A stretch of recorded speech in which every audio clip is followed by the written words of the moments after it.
Good afternoon, everyone. Welcome to Grand Forks. Home to the University of North Dakota. This is the time and place for the growth lecture. We're going to get back to the right. Is your mic on? Let's try that again. Good afternoon, everyone, and welcome to beautiful downtown Grand Forks, the proud home of the University of North Dakota. This is the time and place for the Growth Fund Committee meeting. We will begin with roll call, please. Crary. Here. Duckler. Holf. Here. Kwame. Here. Weber. Here.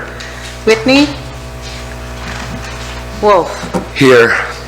We have a quorum. Very good, thanks. Item 2, restructuring/assumption request from Integrated Steel Solutions. Mr. Conlon. Mr. Chair, Yes, Mr. Mayor, Wolf, I'd please. like to request that I be recused from this discussion due to a conflict of interest. Very good. Looking for a motion for recusal.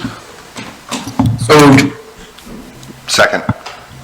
We have a motion for Mr. Curry, a second for Mr. Holt. All in favor signify by saying aye. Aye.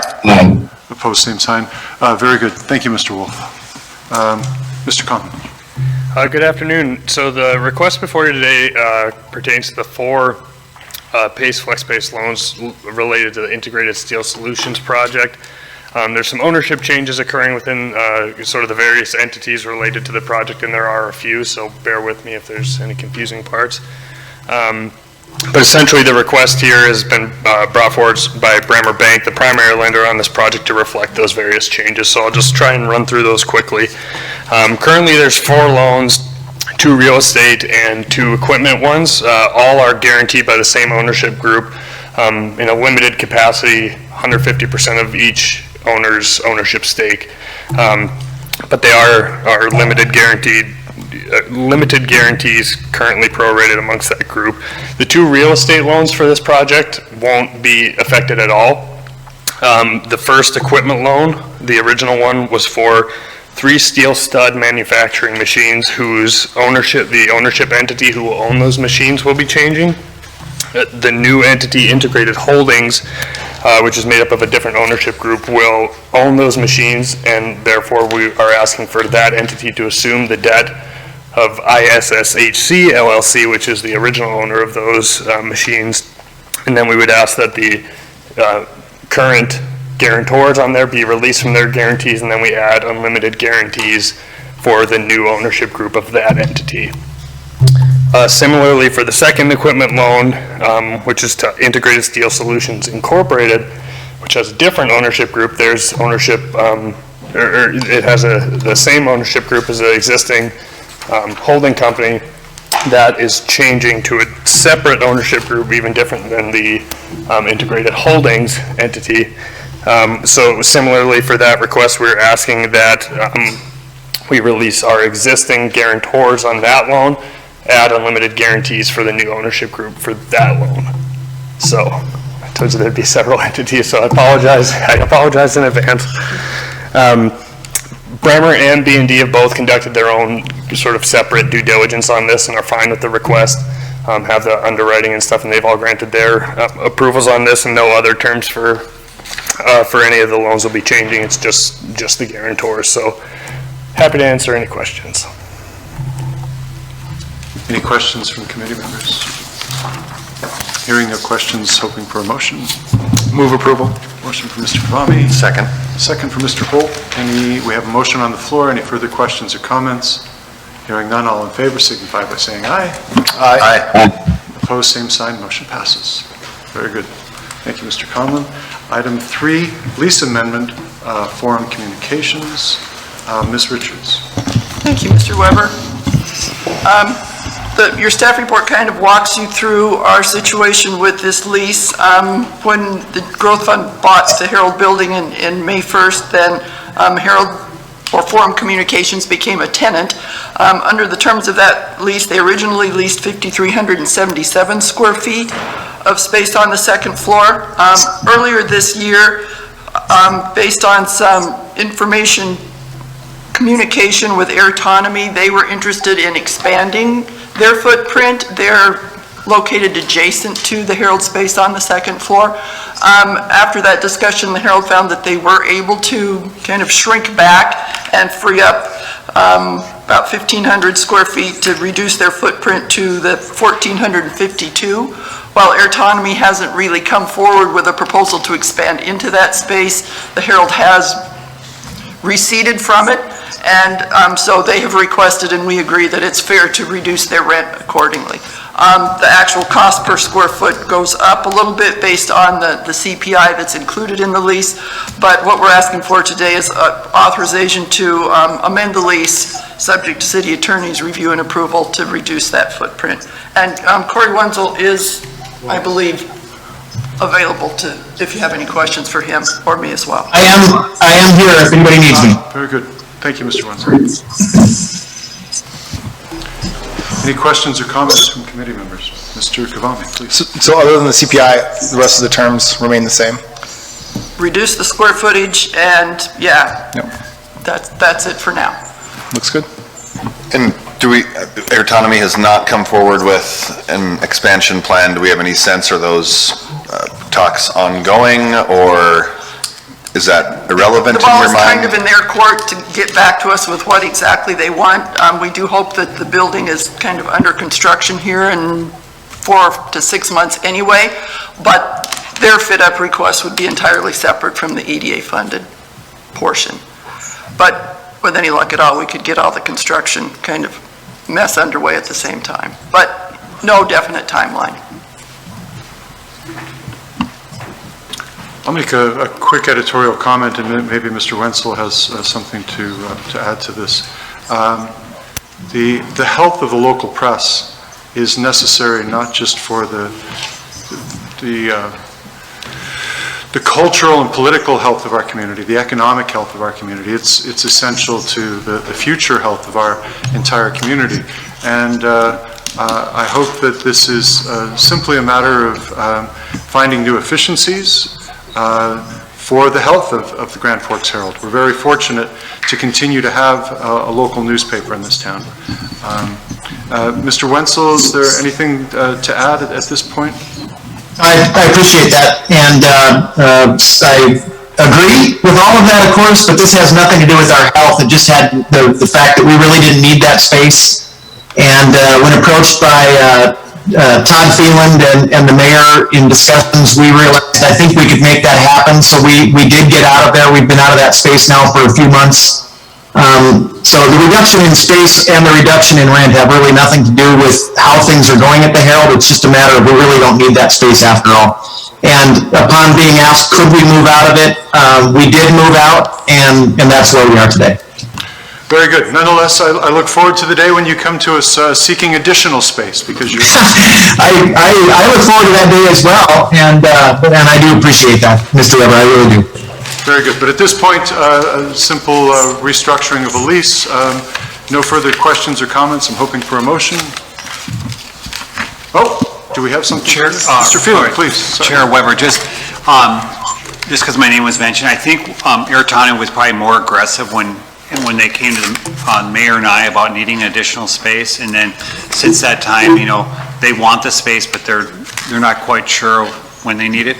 This is really good space that the Herald's not really occupying right now. It's overseeing where the community room is, and so I think when we look at this space, whether it's Airtonomy or somebody else, it's high-valued space that we want to look towards, and so that's why we went to Mr. Wenzel to see, hey, if you're not using the space, we have some other tenants, and even if it doesn't work out with Airtonomy, I think it's really valuable space, and what Airtonomy has told us, hey, don't give it away to anyone else. So that's the kind of space this is, and it's not included in the footprint of the EDA construction.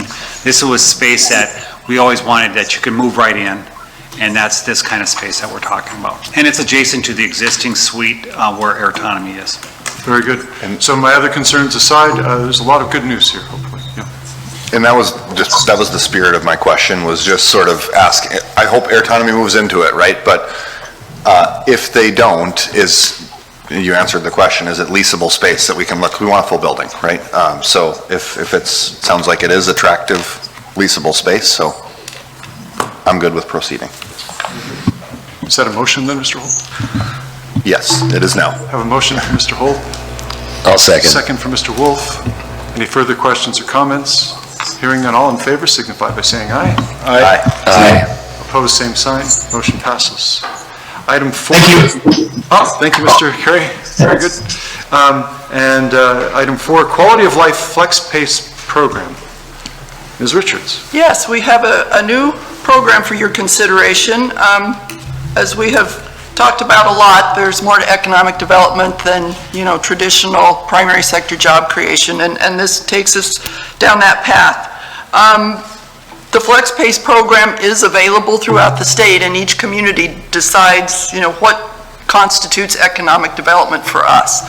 And while we have maintained that primary sector focus, as I just said, it's not as preeminent as it was, and so we've already added to our portfolio with a child care option for Flex Pace and our rural Flex Pace option.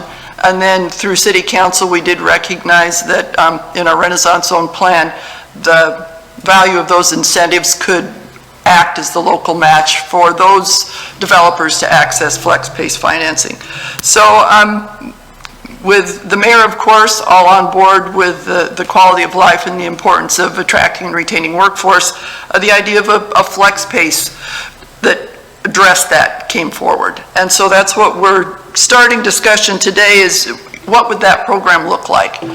So the way we've proposed it based on some preliminary conversations with EDC staff, city staff, and you, Mr. Weber, last week, it's certainly not all ironed out, but we see it as a process that would start with City Council to identify what is a project or a proposal that would improve the quality of life, make Grand Forks more attractive, do all those workforce things that we've talked about. This would probably also be helpful for tourism, so that would be, a happy byproduct, but again, the focus is to build our workforce.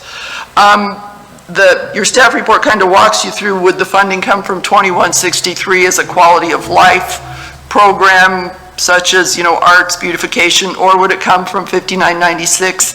It would, the funds would revolve, and if City Council, if this were adopted and City Council were to see the proposal and say, yes, we think this warrants further consideration, much like our TIF application process, then the person with the proposal would work with their lender to develop a more conventional Flex Pace application, which would then come to you and the JDA for, review and action. So what we're proposing is we're opening up a new avenue of assistance. The process would be slightly different in that the applicant would start with City Council rather than Growth Fund Committee, because as staff, we recognize it's very difficult to define what that proposal that would meet the criteria are. So defining eligibility is kind of by its nature subjective. And so staff kind of agreed that made sense for council to make that subjective determination. Once that is made, then it comes to this group and is treated more or less like a conventional Flex Pace application where the lender would be part of the application process, you would review it, and then it would be approved by the JDA just like any other. So what we'd like is your feedback on those elements. If you have strong feelings one way or another, whether the funding should originate in 2163 or 5996, it's council obviously controls 2163, JDA controls 5996. Since it is going to council as proposed in the first place anyway, it's really whatever feels right to the decision makers in terms of where the funding for the local match begins. But with that, certainly open it up for questions. I know where's Keith? He's always has an opinion, and he's weighed in on the development of the program description. So Maybe Meredith, you could, just because we're flex space is what the term is, it's very flexible, right? And so we're trying to, we used to look at small towns that would do grocery stores and gas. We've even gotten into those quality of life things for ourselves in the region. So maybe someone could explain, maybe Brandon or Keith, we get PACE loans for primary sector, we get flex space that's looser. Maybe start with how do flex PACE loans originate, and how do they get, obviously in this case, to the growth fund and JDA? At least it would provide some context of currently how do we handle flex PACE, and this would be one more menu option as part of the flex PACE, just as introducing how that all starts. If I could ask Keith or Brandon to talk about that. That sounds very good, and as Mr. Lone's approaching, if I could quickly comment, Keith, if you don't mind. No. One of the puzzles for me, serving on council, frustrations even, is that almost every week we approve million-dollar expenses, sometimes many millions of dollars in a week. And if it's for cars or water, those approvals often take place sometimes with virtually no discussion. And then when a matter comes forward for the health, the well-being, the enjoyment of our citizens, suddenly a $10,000 request can result in an hour-long discussion about the need for fiscal responsibility that would make a banker weep. No offense to the present company. I'm troubled by that, and so I'm excited by this proposal that recognizes that quality of life is absolutely an economic development issue. That for as long as I can remember, one of the things that gets mentioned at almost every economic development discussion is workforce development needs. And not just workforce development needs, but the changing nature of the workforce. The fact that younger workers especially are less inclined to move to a job and more inclined to move to a community and then find a job. So with all of that editorial comment, I'm very excited, and like to thank city staff and EDC for bringing this forward. Thanks for letting me bump in, Mr. Wood. As they say, it's your show. Thank you, Chairman Weber. Mr. Phelan, thanks for the opportunity. Just maybe just back up a little bit in terms of the PACE program created by the state of North Dakota, Bank of North Dakota in particular, 30 or 40 years ago, focused on primary sector exclusively. Those projects were, sometimes they'd originate at the lender. The EDCs of the world, economic development organizations, would develop those opportunities, help those clients prepare the application, and bring those forward to the governing body, in this case this. So those conversations would many times originate, but wherever they started, they would come to the EDC for preparation, packaging, advocacy to a group like this, and we would represent them to the Growth Fund Committee and ultimately to the JDA. A number of years ago, the Flex PACE program was created, and the primary motivation, based on sort of my read of the situation, was smaller communities in North Dakota had less opportunity with primary sector projects and opportunities, and more with retail and more of the quality of life feel. So the Bank of North Dakota, state of North Dakota said, we're going to create a program that isn't necessarily focused on primary sector, so communities could determine their own priorities. In those cases, again, based on my read and understanding, most of the smaller communities in the state sort of went a community development, quality of life direction, where the larger communities stayed primary sector. Fast forward a few more years, the Bank of North Dakota said, okay, we can now use Flex PACE to not hold any primary sector company in terms of job creation and some of those other metrics. So if the investment made sense from a healthy company standpoint that the local community could move forward with those investments and not have any job creation requirements or any other requirements that PACE would normally carry. So those, those would originate and be brought forward with the Economic Development Corporation. So in most cases, they originate with the EDC and we bring them forward. Daycare is also the same. We have taken up at the EDC, I guess, the responsibilities to support that program, and Mr. Bomboff in particular will visit with individuals and organizations that are looking to create new daycare facilities or expand existing, and we'll work with those to help them package the application and bring them forward to you, I think is the question that you were asking, Mr. Phelan. And so my understanding today is that we kind of have two issues. One is do we make a recommendation that this program be further considered? And that recommendation will go to the JDA. Well, if Depends on whether we want 5996 or 2163. exactly, the way it's kind of laid out in your staff report is both Growth Fund, JDA, and City Council would be part of the review and approval process, because each would have a role. City Council in the initial vetting of the proposal, possibly the funding, and then Growth Fund in the actual execution of the loan and the servicing of it. So the first issue is this a good program or not? Who should it go, who should it be housed with? And in which part of the city's financial mechanisms? And with that, I'd like to make a quick comment that the 2163 would be the city's budget, a portion of the city's budget. In other words, once a year, City Council would make a decision about the extent to which this should or should not be funded. That would almost inevitably be a political decision, because often we would not know the specific projects that would be coming forward. And it would come at a time when every budget year there's limited resources. And there's always, every effort is made to keep property taxes at a minimum. And this is a good thing in many ways. Problematic perhaps in others, but a good thing in many ways. Now, that's 2163. That would be taking it to the City Council. If we take it to 5996, this is a revolving loan fund, which is where all of our other FlexPace deals currently are housed. This would be reviewed on a case-by-case basis, based upon the merit of the ask and the amount of the ask. And it's a revolving loan fund. It also puts some distance from the political, because there is an implicit understanding that there is at least a preliminary recommendation coming from the community, rather than just a decision by the 7 members of the council. The 7 members of the council still get final say on this in their positions on the JDA, along with the mayor.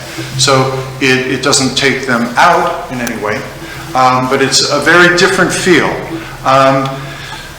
City budget, 2163, coming at a political time where we're trying to look at every penny.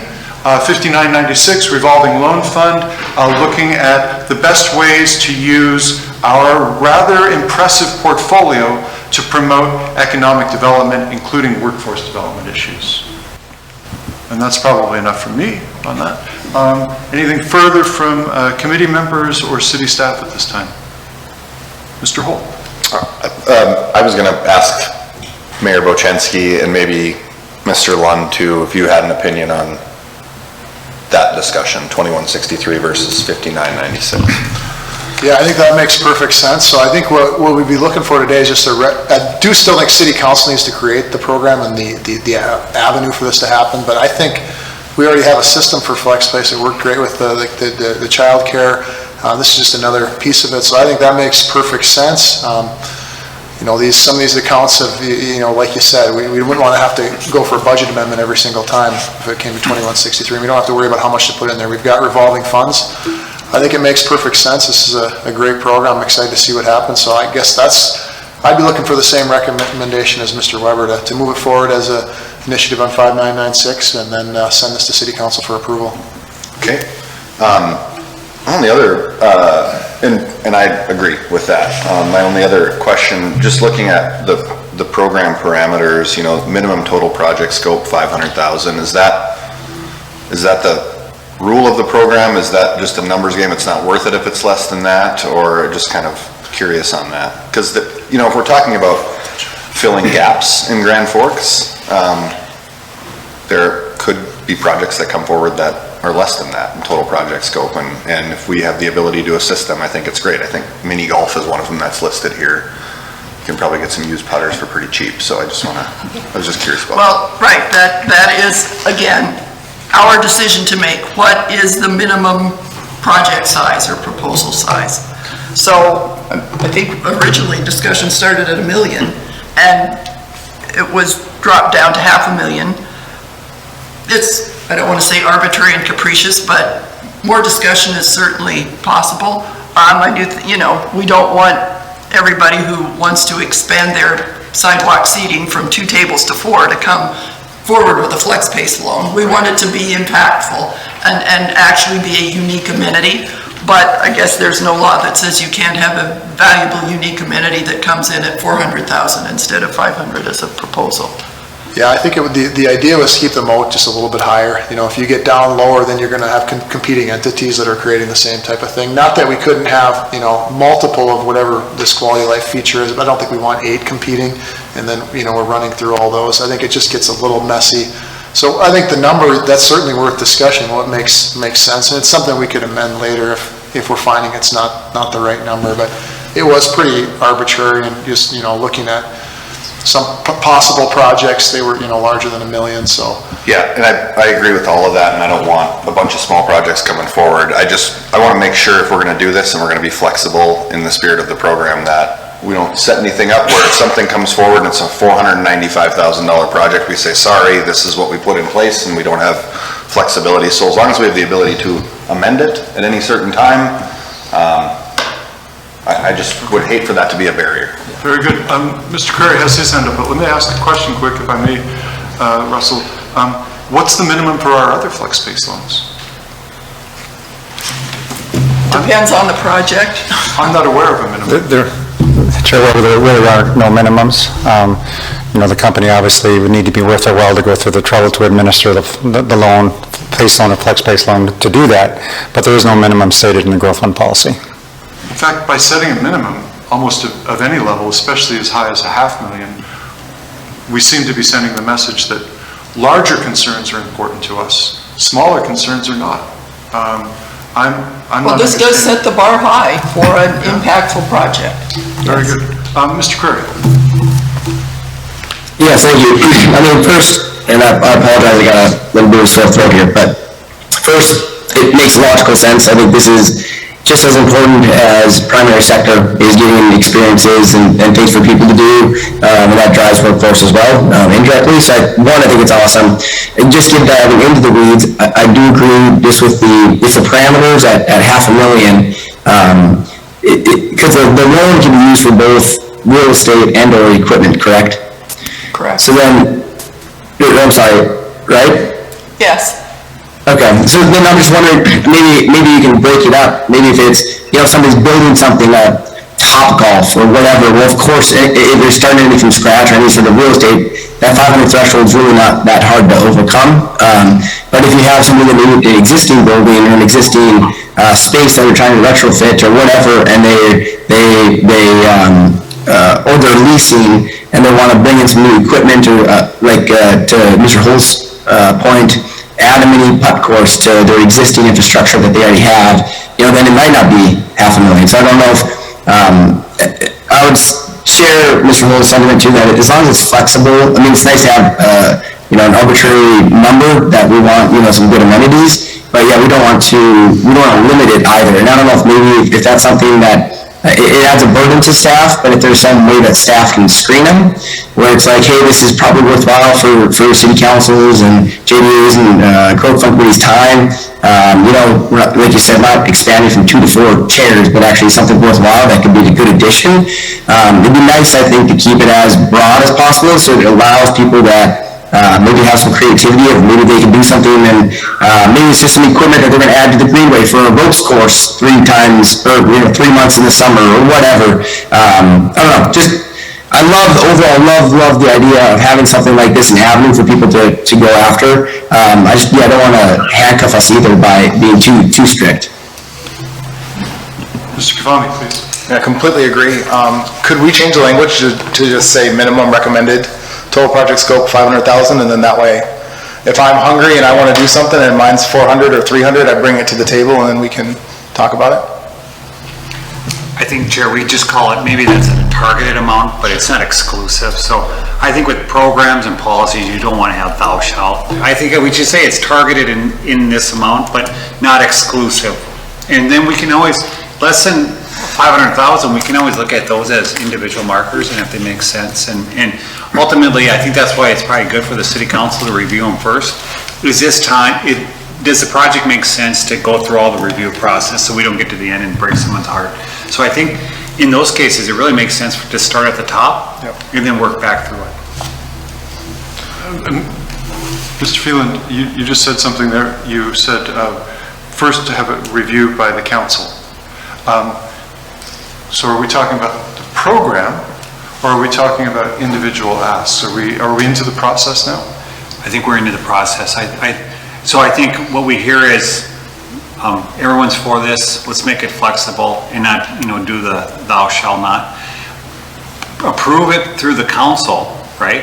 And I think Dan's on here, but he'd want you to, if you're going to ask the JDA to be the final approval, you'd want the JDA and the city council approval.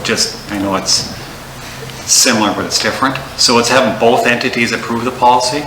But I think the question is, I think when you first started talking, I was listening to you, and almost like we started every project at city council, and city council blessed them, and they say you shall be able to go through the gauntlet of EDC, growth fund, and JDA. That's what I heard you say on each project. But if you're just wanting them to approve the policy at city council and then start at the EDC and make its way up, I think I wasn't quite sure what you were meaning on how you want each project to come through. Yes.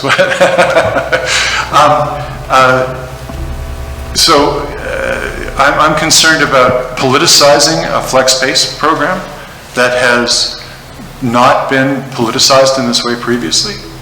I'm concerned about undermining the sense that quality of life is less important to economic development, or it's not really economic development, it's only sort of economic development, when I think it's perhaps one of our most important economic development issues, especially in terms of workforce development.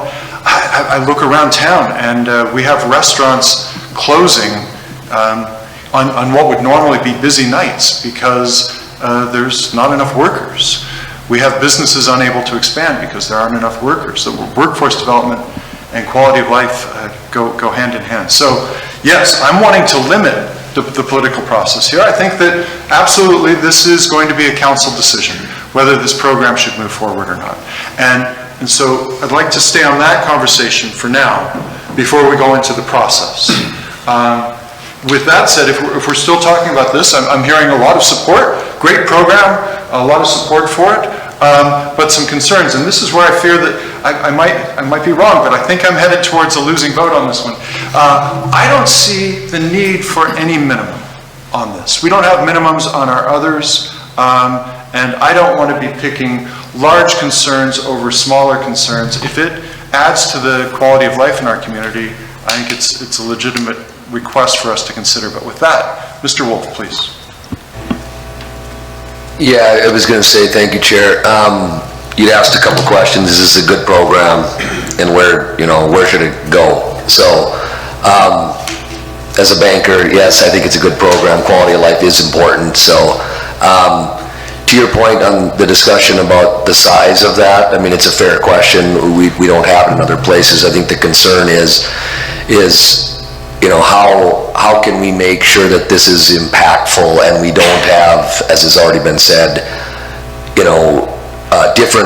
many different groups trying to do the same thing. So that would be my thought as well, is how can you limit that? So to me, maybe another way to go about it would be, is there a total dollar amount that we would expect to maybe fund through this, as opposed to a per limit?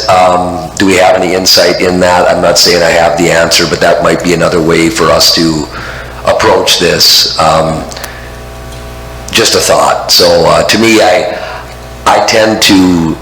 like having a threshold personally. I don't know if 500,000 is the right amount, but I do like having a threshold.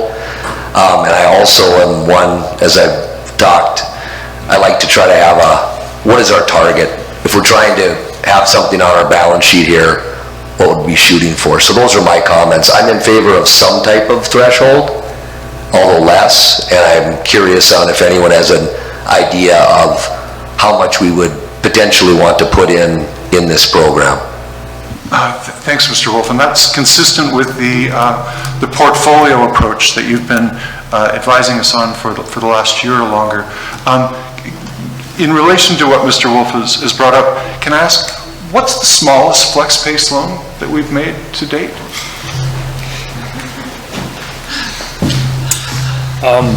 One of the most recent ones we did was, is part of a broader project, so in terms of dollar for dollar, the smallest loan we sent out was $921 recently to North Dakota Coffee Roastery. Part of, again, a broader project, and Keith reminds me, as part of it, we have to split the loans up from equipment and real estate for B&D buy-down purposes, but that was the smallest one we've recently done.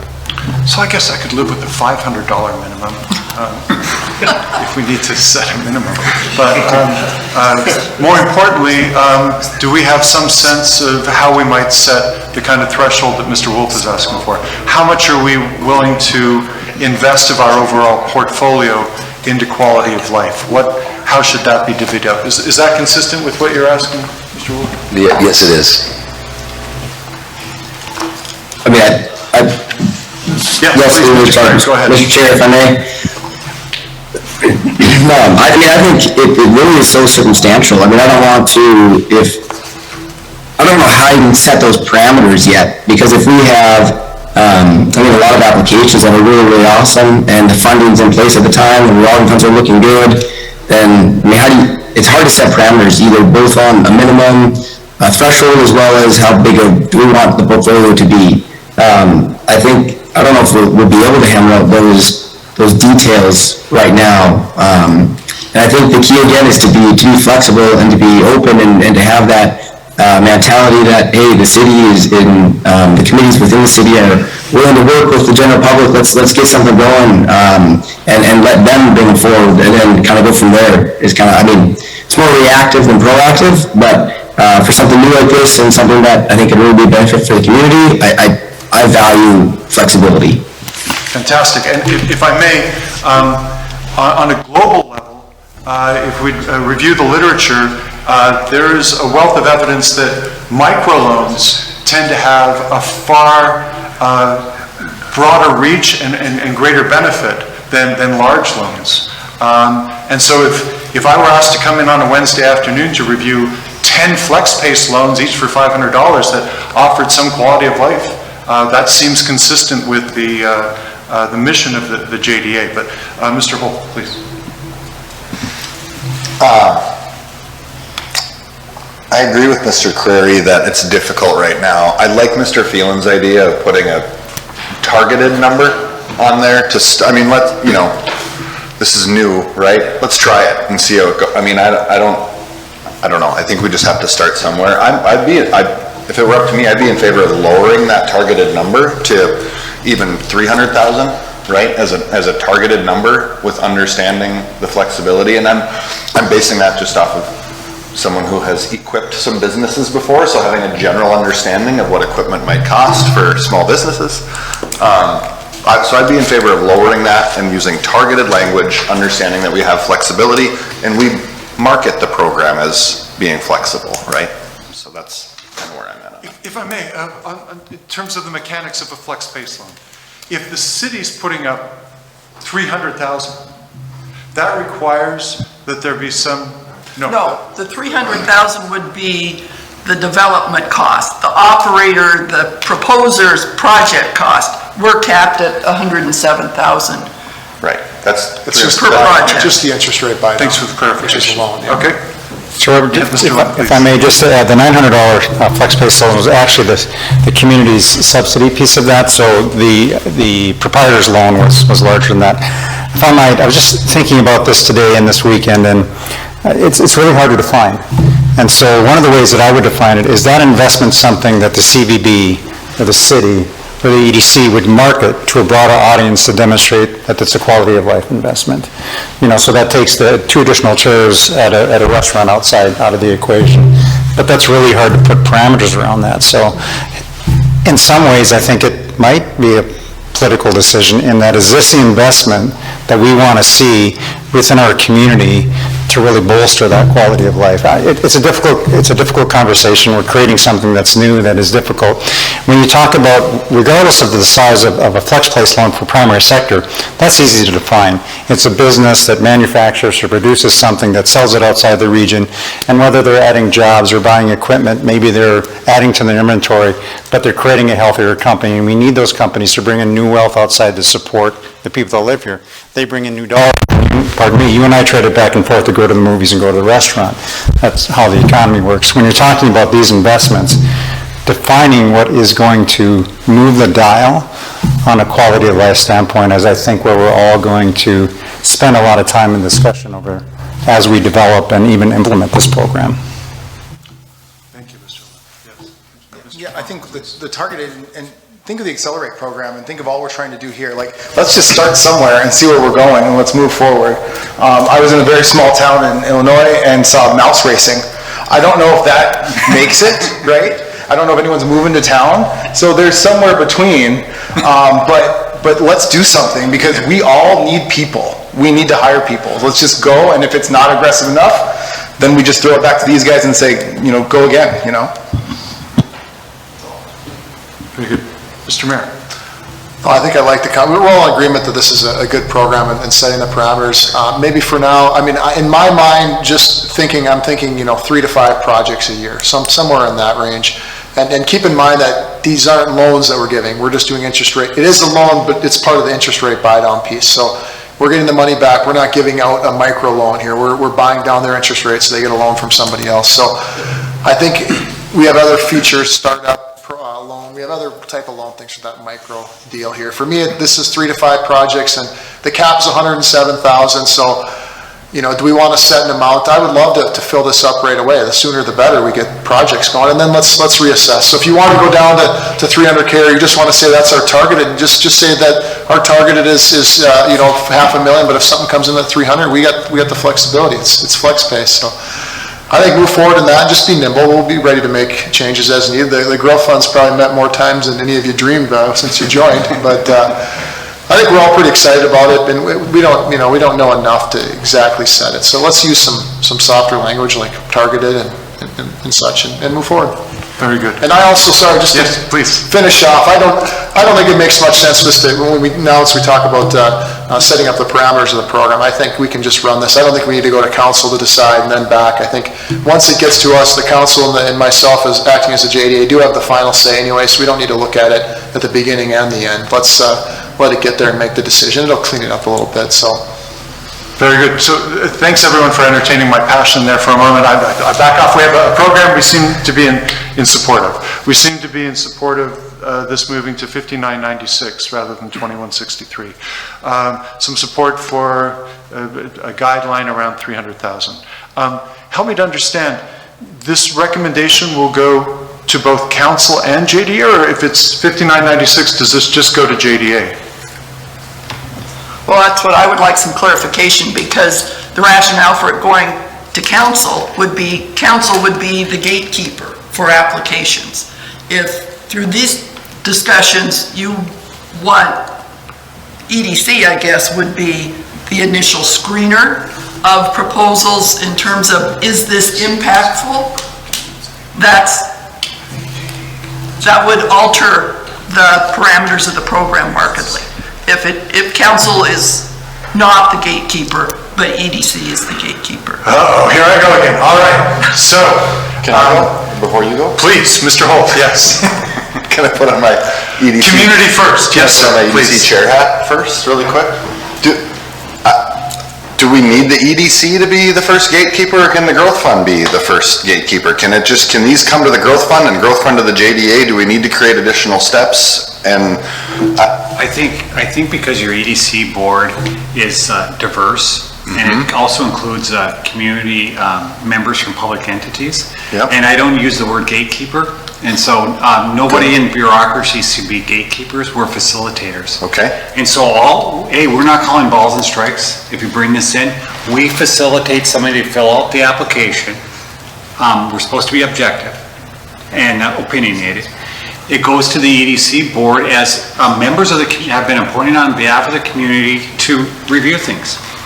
And that provides some further due diligence and some insight of what community members might think as it goes to the growth fund. I think you would want that as a growth fund. Hey, went through the EDC, broad range of community interests that represent stakeholders on the EDC board, and they think it's a really good idea. Okay. And I even think to Mr. Weber, I think that's important being 5996 because these are loans, and so there's a bank involved, and we're not just giving things away on these. So I think this can be restricted. It's going to have to have a market value to these quality of life interests. So that would be my pitch. I think the EDC board plays a lot, even if it's not in your portfolio. Think of all the things that EDC's board's working on now they didn't work on 5 years ago. Yes, and I'm just coming at it from a place of, depending upon who you talk to, and I would include myself in this sometimes, there aren't many things that don't fall into economic development, and I just,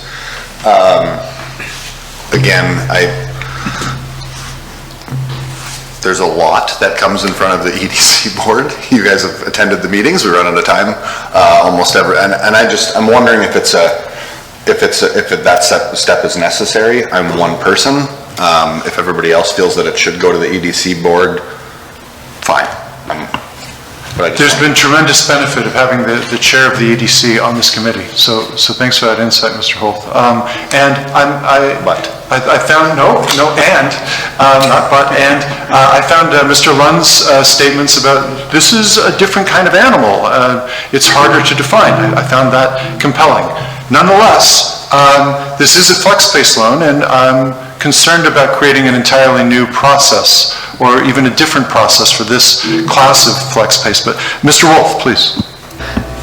Yeah, I was going to say that one of the reasons I like the EDC being involved in this, they are involved in the flex space. We have obviously award-winning professionals at the EDC. Congratulations to Mr. Bombach, Mr. Lund, your team, Ms. Kruger. So I personally like when you're involved in things early on, not just for these types of ideas, you're aware of other programs. When you're aware early, that's a good thing.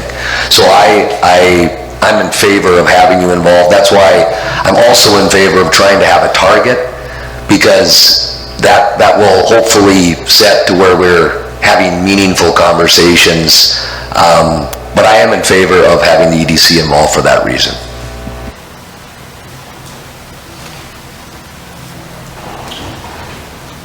I'll be patient. I would defer to Keith. Keith, you do get an opinion on this too. Mr. Lund, please.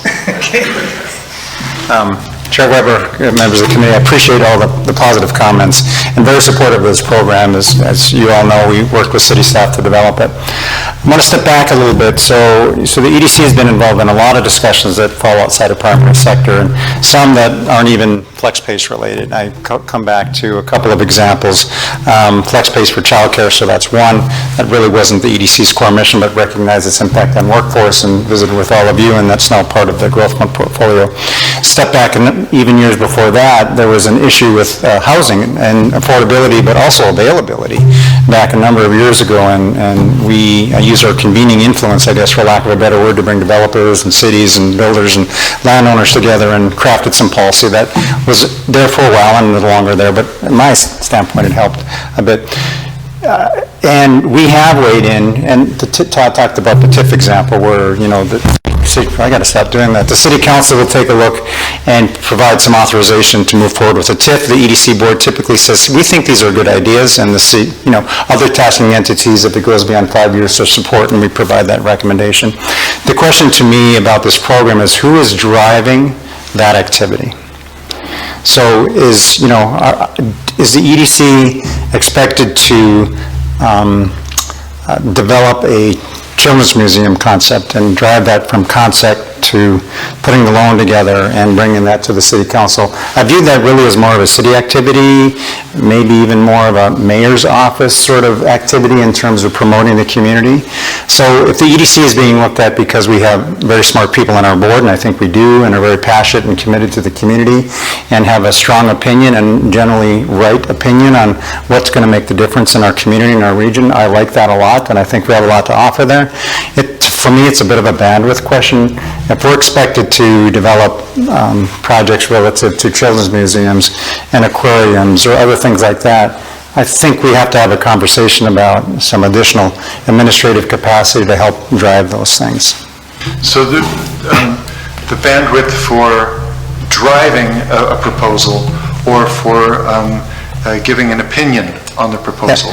These are, for me, two separate things. And is it possible to separate them, or do you see them as linked? And I'll just add one more. Just because we're not driving something doesn't mean we're not involved in meetings and providing our advice on what programs might work, and the developers and the lenders and whoever is driving that project on behalf of the community could take that information and move that forward into a proposal that ultimately makes it here. The question is who is doing that grassroots development work? And if the EDC is going to be looked at to do that, I would be hesitant to offer that today. Mr. Kavami. Mr. Kawami, Mr. Weber, I was thinking city administrative staff could move it through. Really, what I was thinking is, we all want kind of a sanity check for further due diligence. I was thinking having the board, again, we're going to have, as the mayor said, we're going to have a handful of these. Using that board, it's just kind of a sanity. Does this make sense? Do the numbers make sense? But we'll drive it. Obviously, we work with these folks day to day, but maybe I wasn't clear enough. I was just wanting them as just to take a look at this thing, and they're not going to stop the project, but at least it'll provide some feedback before it gets to the growth fund and JDA.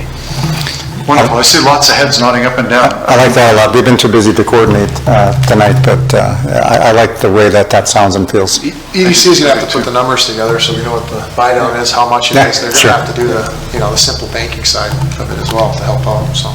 Good. Mr. Kavami. Yeah, I mean, it seems like it's a mayoral initiative, almost like, I don't know if we're marketing this as much as we're just engaged with the people in the community and letting them know this is a tool. I don't know, do we put an ad out that says we're doing this? Right, probably not, right? That's actually a question for you there. Well, that's not a bad idea. I don't think we need to be closed off anything that we do. It's going to get built here. I think as we have it listed here, it's going to be built within the city limits of Grand Forks. I prefer the investment coming from outside into the city than getting inside out. So I've got no problem with promoting this outside of Grand Forks. I see this first thing being way cooler. This is a slide for Becca, right? Like, how do we get more stuff in here? How do we get people to invest? And that was where I was going with that, so, yeah. Thanks for the clarifying comments. As an EDC board member, the sanity check makes total sense to me, and I'm supportive of that. Yep. Wonderful. So here's what I'm hearing so far. First of all, a great partnership between the city and the EDC. That's been the case for many years, and the whole community continues to benefit from that. So with that kind of prelude, what I'm hearing is this is a good program. Support for it. It should go to 5996, be part of the revolving loan fund rather than 2163. There should be some sort of threshold, but perhaps a soft threshold. We're throwing around the number of 300,000. We're looking for the EDC to not necessarily be the driver of these proposals, but to be an important sanity check in that process. And then the next thing is the question of whether this should go to council or JDA. Because it's 5996, my inclination is to suggest that this should go to JDA. That the recommendation should go from this committee to JDA. And I think that if we were to have a motion that addressed those things, that would possibly be sufficient direction for staff at this point. Is there anything else that you'd be looking for? No, as discussed, you've just added another, to use the cliche, tool to the toolbox for the JDA. The loan application and review and approval process will be basically the same as all of the other flex-based loans. So moved. Yes. So then no need to go to council. This is strictly an internal to the JDA process. This is an economic development consideration, not a political discussion. Great. Mr. Wolf, please. Just one more question. With Bank of North Dakota, is there anything that we need to do to get approval for this? It's been discussed. but there's no formal approval process needed, loan by loan. Chair Weber's been on the committee. I don't believe so. We'll visit with them and make sure that they're aware of what we're doing, but by definition, the Flex Place program allows communities to invest in priorities that they identify, proactively identify. So again, it started with smaller communities, but that at all preclude a larger community in the state to invest in things outside of primary sector. We've done that, and we can expand that. And I don't want to shut down discussion, but technically we have a motion. We'd be looking for a second. Second. And we have a second. Further questions, comments, Mr. Curry? Yeah, actually, just out of curiosity, the capped amount total for the interest rate buy down is $307,000. Obviously it's going to change, depending on how rates change and whatnot, but do we know about like how big of a project that would support? Because if you get totally utilized, how big of a project could they come in and utilize that whole $307,000 from both B&D and the growth fund? Just wondering how big of a project, how big of something could come in that really utilizes this program? What's the high end? Do we have an idea? Chair Weber, Mr. Curry, it's difficult to answer honestly. I mean, the maximum the maximum interest rate buy down from the Bank of North Dakota is $200,000, which backs into 107 from the growth fund. So that's $307,000 worth of interest subsidy. That buys the interest rate down from wherever the bank has it to 1% or 5%, but we've been in a 1% environment. So if a loan is a short-term loan, the interest rate buy down is going to be very small. If it's a long-term loan at a higher interest rate, that's going to run up a lot. So we could run some scenarios. We could try to take a look at what the average loan was and the average interest rate was and the average term was to try to get that, but it's really difficult. I imagine you'd be to maximize that $307,000, I think you'd be at a loan at over $1 million for at least 10, if not 15 years, and I might even be low there. I'm just trying to do some numbers in my mind, and it's not working as well as I'd like. But to maximize that, you'd have to have a significant investment and a significant loan. Yeah. So Thank you, Mr. Lund. And more or less if it was just readily available, because I'll run some numbers too. I'm just out of curious at how utilized could this be. So, but no other questions or comments. I'm totally supportive. Great. Mr. Curry, so we have a motion on the floor, second. Your question sounds like it could be a direction for staff to pursue some additional information before this matter goes to the JDA. Does that... No, not really. I mean, more or less, maybe more of a marketing side of things, saying like, hey, if there is going to be an ad out there, hey guys, if you got a X $1 million project, and it's going to benefit Grand Forks, come talk to us and we'll buy your interest rate down. It's a little bit sexier than saying, we'll give you 100. There's a lot of details people don't know if you're saying, we'll buy the interest rate down from 5% to 1%, and blah, blah, blah. I don't know. It's more of a marketing piece, and I was just kind of curious. Very good. Thank you, sir. Any further comments or questions? Mr. Weber, could we Please, just Mr. Field. add on, with final review and approval of the city attorney's office too, as part of the motion? You okay with it, Mr. Cromie? Yes, I'm okay with that. Mr. Holt? Very good. So with that friendly amendment, motion on the floor, no further questions or comments. All in favor signify by saying aye. Aye. Opposed, same sign. Motion passes. And with that, I believe that's the end of the agenda. Be looking for a motion to adjourn. So moved. A motion for Mr. Wolf, second for Mr. Holt. All in favor signify by saying aye. Aye. Meeting's adjourned. Thanks. Thank you.